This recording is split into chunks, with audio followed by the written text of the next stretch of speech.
हरियाणा में विधानसभा चुनाव होने में थोड़ा समय अभी बचा है, लेकिन प्रदेश में सियासी सरगर्मी बढ़ने लगी है। सभी पार्टियां अलग अलग जातियों को अपने साथ जोड़ने के लिए अलग अलग समीकरण फिट करने में लग चुकी हैं। एक तरफ बीजेपी हरियाणा में अपने सेट फॉर्मूले के तहत नॉन जाट, ओबीसी और ब्राह्मण कार्ड खेलने की तैयारी में है, तो कांग्रेस जाटों, दलितों और दूसरे वर्गों को साथ लाने की रणनीति पर काम कर रही है। लेकिन इन सब के बीच हरियाणा के सियासी रण में बहन जी यानी कि बीएसपी सुप्रीमो मायावती की भी अब एंट्री हो गई है। हरियाणा चुनाव में एंट्री के साथ ही मायावती ने सभी को मात देने के लिए बड़ी चाल चल दी है। देखिए, अक्टूबर नवंबर में होने वाले चुनाव से पहले मायावती ने इनेलो के साथ गठबंधन का ऐलान कर दिया है, और सिर्फ ऐलान ही नहीं हुआ बल्कि सीटों का बंटवारा भी बसपा और इनेलो के बीच तय हो गया है। 90 सीटों वाली हरियाणा विधानसभा में इनेलो 53 सीट पर और बसपा 37 सीट पर चुनाव लड़ेगी। इस गठबंधन को लेकर इनेलो नेता अभय सिंह चौटाला और बसपा के राष्ट्रीय समन्वयक आकाश आनंद ने खुद इसकी जानकारी साझा की है। क्या कहा, आपको सुनवाते हैं। अब तीनों ने सत्ता चलाई है, सरकार चलाई है काफी लंबे समय तक, और अगर आप गांव-गांव में घूमेंगे और लोगों से बातचीत करेंगे तो आपको मालूम होगा कि किस तरह यहाँ पे लोगों में कितना गुस्सा और कितना आक्रोश है, कि किस तरह उनकी बातें नहीं सुनी गई, किस तरह उनके लिए काम नहीं किया गया।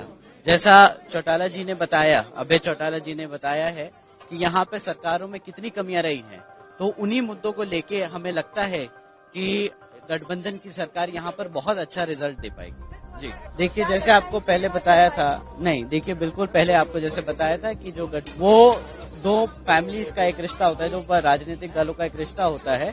जब कोई चीज कंफ्यूजन में रहती है या कोई कंसर्न आती है तो वो आपस में बात करके ही डिसीजन लिया जाता है। तो पहले भी आपस में बात करके डिसीजन लिया था, पर इस बारी हमें पूरा भरोसा है, पूरा कॉन्फिडेंस है कि इस बारी हम ना ही सारी खाली चुनाव लड़ेंगे बल्कि जबकि सरकार भी बनाएंगे। जी थैंक यू।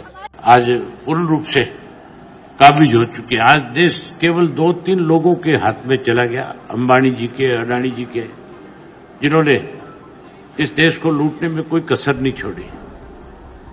अब नए सिरे से कैसे इस देश को इनके चुंगल से बचाया जाए, इसके लिए, क्योंकि अभी 4-5 जगह स्टेटों में अलग अलग चुनाव हैं, अलग अलग चुनाव हैं अलग अलग प्रदेश में, तो हमने हरियाणा के अंदर आपस में मिलकर के विधानसभा का चुनाव लड़ने का फैसला लिया है। और मुझे पूर्ण उम्मीद है कि हम इस विधानसभा के चुनाव के अंदर लोगों की इच्छा के अनुरूप, आज आम आदमी की भावना है कि भारतीय जनता पार्टी जो 10 साल से इस प्रदेश को लूट रही है उसको सत्ता से बाहर किया जाए, और कांग्रेस पार्टी जिसने पहले 10 साल इस प्रदेश को लूटने का काम किया है उसको सत्ता से दूर रखा जाए। इसलिए हमने आपस में यह फैसला किया कि न केवल बहुजन समाज पार्टी और इंडियन नेशनल लोकदल पार्टी दोनों मिलकर के विधानसभा का चुनाव लड़े, बल्कि और अन्य जो हरियाणा के अंदर जिन्होंने अपने अपने राजनीतिक दल बना रखे हैं, जो भाजपा और कांग्रेस दोनों के अगेंस्ट है, दोनों के खिलाफ है, हम उन लोगों को भी अपने साथ लेकर के एक फ्रंट खड़ा करेंगे जिसमें लोगों का और ज्यादा विश्वास बढ़ेगा, और आने वाले समय में गठबंधन की सरकार इस प्रदेश के अंदर बनेगी। इस बात का मुझे पूर्ण विश्वास और भरोसा है। देखिए, बसपा और इनेलो का गठबंधन पहली बार हुआ है ऐसा नहीं है। इससे पहले इन दोनों ने 1996 का लोकसभा चुनाव साथ लड़ा था। फिर दोनों दलों ने 2018 में गठबंधन किया, लेकिन चुनाव से ठीक पहले फरवरी 2019 में मायावती गठबंधन से बाहर हो गई थी। उस वक्त चौटाला परिवार में आपसी विवाद चल रहा था। इनेलो प्रमुख अभय चौटाला और मायावती के बीच दिल्ली में करीब 1 घंटे तक हुए मंथन के बाद बुधवार को गठबंधन पर बात बन गई। मायावती के इस गठबंधन प्लान से बीजेपी कांग्रेस को झटका लग सकता है। असल में मायावती की नजर हरियाणा के दलित वोटरों पर है, जो कि राज्य में करीब 20% है। वहीं जाटों की राजनीति करने वाली इनेलो के साथ होने से यह गठबंधन और मजबूत दिखता है। मजबूत जरूर दिखता है यह गठबंधन, लेकिन जनता के बीच यह गठबंधन कितना काम कर पाएगा ये तो वक्त बताएगा।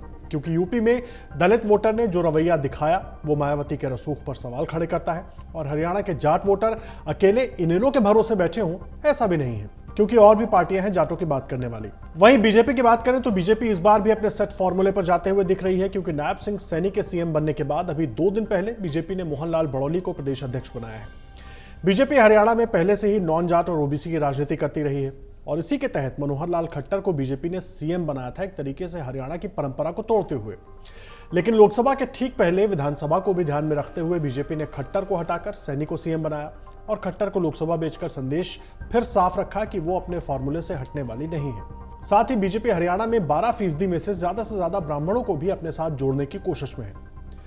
वहीं कांग्रेस की बात करें तो उनके पास हरियाणा में 2 धड़ों को साधने के लिए 2 बड़े नेता, एक तरफ भूपेंद्र सिंह हुड्डा तो दूसरी तरफ कुमारी सैलजा पहले से मौजूद है। कांग्रेस भी दलितों को अपने साथ और ज्यादा जोड़ते हुए ब्राह्मणों को भी साधने की कोशिश में लगी हुई है। हरियाणा में देखिए करीब 20% दलित आबादी है, लेकिन इनके पास कोई बड़ा चेहरा नहीं है। दूसरी तरफ राज्य के दूसरे सबसे बड़े जाति समूह की बात करें तो जाट समुदाय है, करीब 27% इनके वोट है। अब देखिए 90 में से 40 विधानसभा सीटों पर ये बेहद मजबूत स्थिति में है, यानी कि जाट वोटर। इनकी मजबूती को आप ऐसा समझ सकते हैं कि राज्य में लगभग आधे से ज्यादा मुख्यमंत्री जाट ही रहे हैं। वो बीजेपी ने सबसे पहले इस परंपरा को तोड़ा था मनोहर लाल खट्टर को सीएम बनाकर। अब आगे देखना यह होगा कि मायावती और इनेलो के साथ आने के बाद हरियाणा का जाति समीकरण किस तरह से बदलता है और सभी दल एक दूसरे की रणनीति के काट कैसे निकालते हैं और यूपी में फेल हुई मायावती की पार्टी हरियाणा में क्या खेल कर पाती है।